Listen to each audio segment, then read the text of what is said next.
go. Let's go.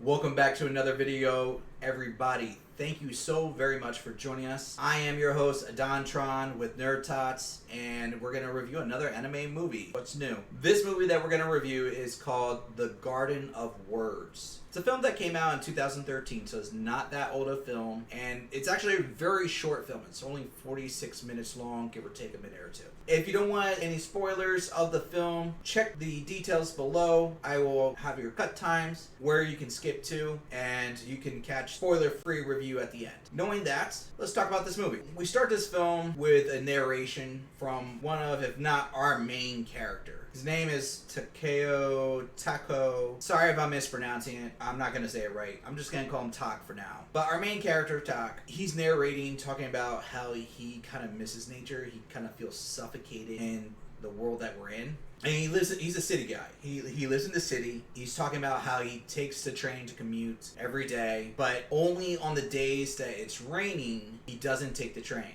What he does is he'll get off the train when it starts to rain. He actually walks to the nearest park, which is supposed to be the Shinjuku Gion National Garden. I think there might have been a sign. They don't really verbalize it that's the park, but from what I've read, it's supposed to be that park. And when he gets there, mind you, it's still raining the entire time. When he shows up there, there's another woman that's already there. They don't share pleasantries. If anything, they say hello, and they just sit in the same bench that's covered so that they don't get wet. But they sit in their own respective corners. He starts drawing and taking notes, and she is just there sipping a beer and eating chocolate. I mean, that just sounds like a good time. But still, it's the morning. Now, at one point, when he's taking his notes and drawing, I personally think that he might have like a foot fetish, because you see his drawings are of shoes and feet. He keeps looking at her feet. They don't really say anything other than at one point he asks her, "Do I know you? Like, have we met before?" And she says no. She takes a look at him, and before she gets up to leave, she leaves him with a poem or a haiku. No, it's called a tanka. And if memory serves correct, it goes, "A faint cloud of thunder, clouded skies, perhaps rain comes. If so, will you stay here with me?" Now, later on you find out there's more to that little poem, but that's all she says, and then she leaves. Like, that doesn't pique anybody's interest, but still. And you come to realize Tak is really a student. He goes to high school, and what happens is, whenever it rains, he has some kind of arrangement that he skips school when it rains. I really don't think that's an arrangement. I think that's what he intentionally does on his own, and I think everybody turns the other cheek as long as he meets his grades and he does what he needs to do. And basically, he doesn't like his life currently because he feels that he's just going day by day, but he's not really achieving what his goals are, which you'll find out later what they are. So this is like a form of escape. Like, he feels closer to nature when he goes to the rain because he feels like the sky is coming down, and it makes him feel more relieved. You see a little bit of his home life as the movie progresses, which explains why he feels so congested. He lives at home with his brother, his brother's girlfriend, and his mom. His mom is out all the time with her boyfriend, and usually just shows up when she has a fight with her boyfriend. His older brother, at this stage in the movie, they were talking about getting ready to move out with his girlfriend so that they can have their own place. But you can see that the apartment that they're in is very congested. There's stuff all over the place. They have everything laying about, but as a method to the madness, like, they can get through just barely. There's pathways to get through. And I don't know if that's intentionally done that way, but it looks that way. As the film progresses, of course, throughout the entire time, where he's going back to the park, because now we're in the rainy season. And he keeps meeting the same woman over and over again at the park. And he explains to her he's there because he made a deal to himself that I explained to you, that he's going to be there whenever it rains, but otherwise he won't. And she's just there because she doesn't want to go to work, and so she decides to skip out on work when it's raining. So she's clearly an older woman, and you realize it's not that he has a foot fetish, or he might have a foot fetish, but really what he wants to do as a career in life is be a shoemaker, a cobbler, but a shoe designer foremost. He actually wants to make women's shoes, and the only thing I can put together is there's one flashback scene where he is actually a child and he gave a pair of shoes to his mother. and she was very ecstatic and happy. So that sensation stuck with him. You get a little bit of narration from the mystery woman that's always there. She feels like she's stuck. She feels like she can't go nowhere and like she can't stand and walk on her own. She can, absolutely. She physically can. But the sense of emotion that she has nothing under her feet, as it were. The best description I can give for that. He doesn't know this about her. She's keeping all this to herself. But they're getting closer and closer to each other. You see them, as time goes by, they're sitting closer and closer to each other. At one point, they start sharing lunches. Apparently, she's very bad at making lunches, and he's okay. And she's embarrassed about it, but, that's a thing. And they start divulging, to each other more and more. He confesses to her that he wants to make shoes. She learns of this of him, but still doesn't tell him anything about herself. And in his narration, you find out that he's thinking of her more and more, and he's wishing that it would rain more and more so that they can see each other. There's a couple scenes where they show her and they focus on her as a character. You find out that during this time, she actually puts in a resignation to quit. She talks to her ex-boyfriend about the talk, and her ex-boyfriend's like, you know what, I'm not even upset or jealous. I'm just happy for you that you have someone you can talk to, and that you're starting to eat now. Even though you're eating this kid's food, you're starting to eat better. This is a good sign for you. So that tells me that she's going through some stuff emotionally, and she might be struggling. And you can see, like, she's starting to cook now, and she's starting to do stuff on her own. It looks like to try to win favor with Tak. And Tak is like 15 years old, mind you. Like, you find out later on he's 15. Then the rainy season stops.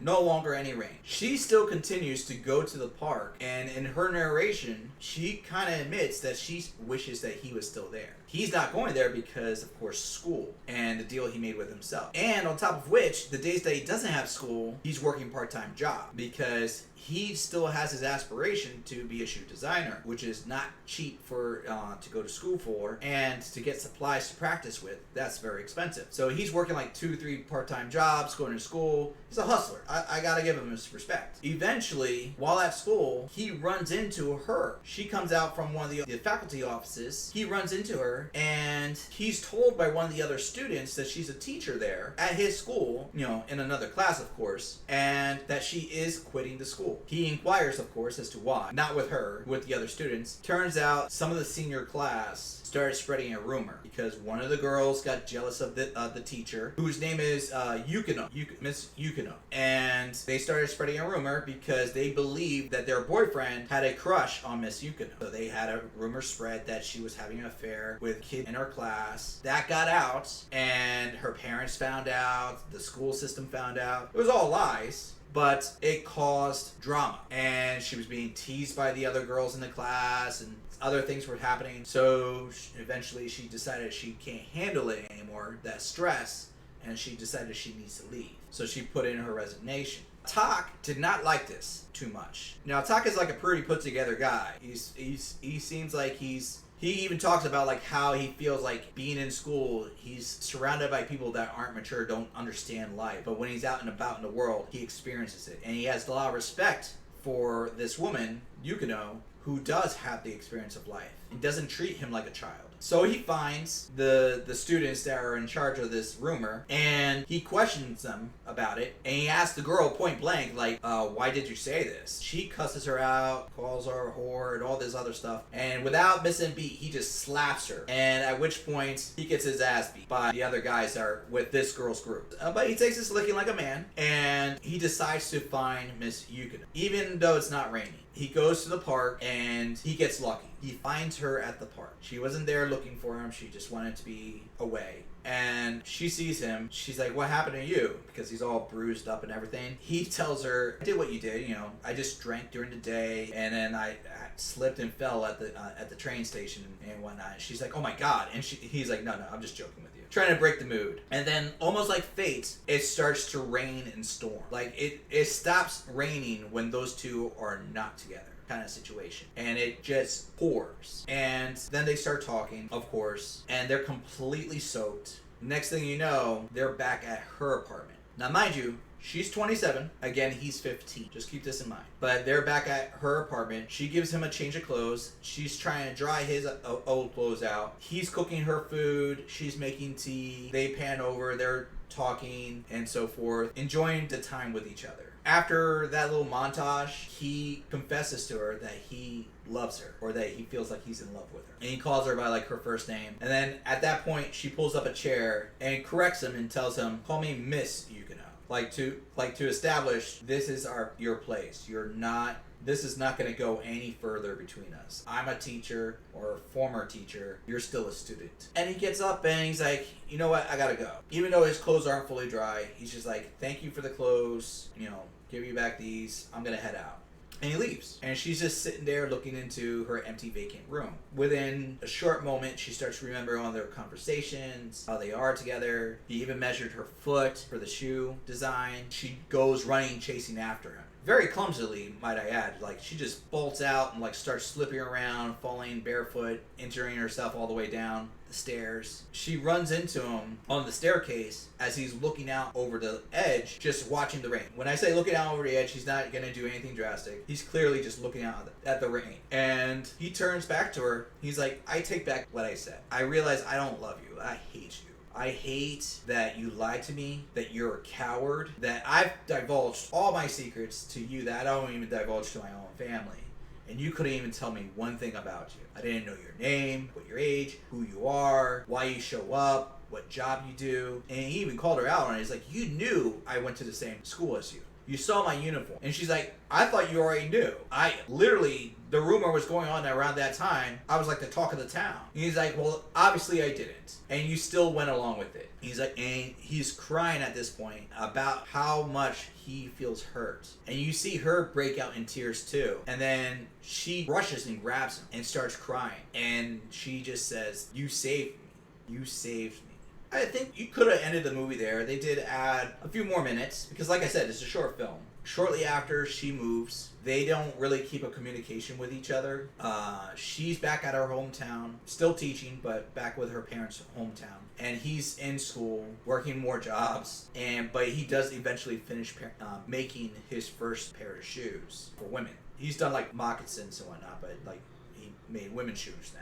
And he writes a letter for her, but they don't really show that he mails the letter out to her. But in the narration, he's like, he believes that life would someday bring him back to her, or vice versa.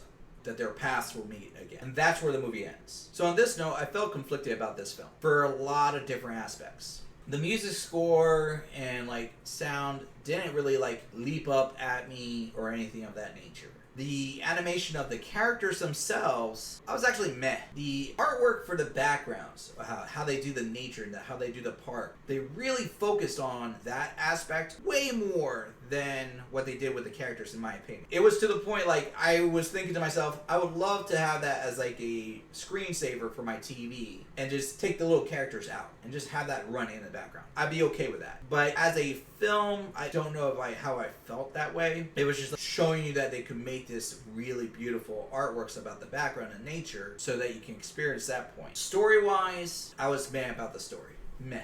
I couldn't really tell if it was supposed to be like more romance versus two people finding each other unknowingly, like pushing themselves through. There was a couple points where I'm like, obviously this main character is falling for this one, and then this one, she could be falling for him, but I'm not sure. And if she is, there's some issues there. That could be a problem. If that was the case, how true or untrue what was said about that character in this movie? It made me ask more questions, basically. Either way, it didn't feel overly long. And I say that as the sensation because I've watched films that are shorts that feel much longer than they need to be. This one just felt, time-wise, was good. I would say because of the fact of the story wasn't too captivating for me and the way the animation didn't work for me, I'm gonna give it a 2 out of 5 NerdTots. It's okay to watch. Get it in, get that film in, get it out your system. I don't feel like this is gonna be a memorable film. Like if you ask me a year from now, name this film, I probably will forget the name. And I might even forget like the subject of the movie itself. It'll be a quick watch. If you're feeling like I want to watch something a little bit more serious, it's not gonna be laughable and it's honestly, like I said,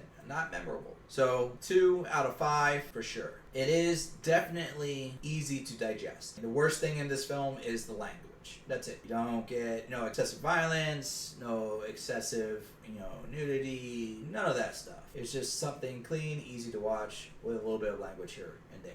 On that note, again, not that exciting, but you can be the one to decide. I found this one on Netflix, which if you have a Netflix account, you can easily find it there and check it out for yourself. You be the one to decide. If you have seen it, please let me know what you think. If you thought my rating is fair, put it in the comments. If you have something you want me to see, put it there too. I will check that out. I am interested to see what you guys have in mind for me. If you like what you saw for this video, click like, hit subscribe. I have more videos coming your way, and I want you guys to participate with me.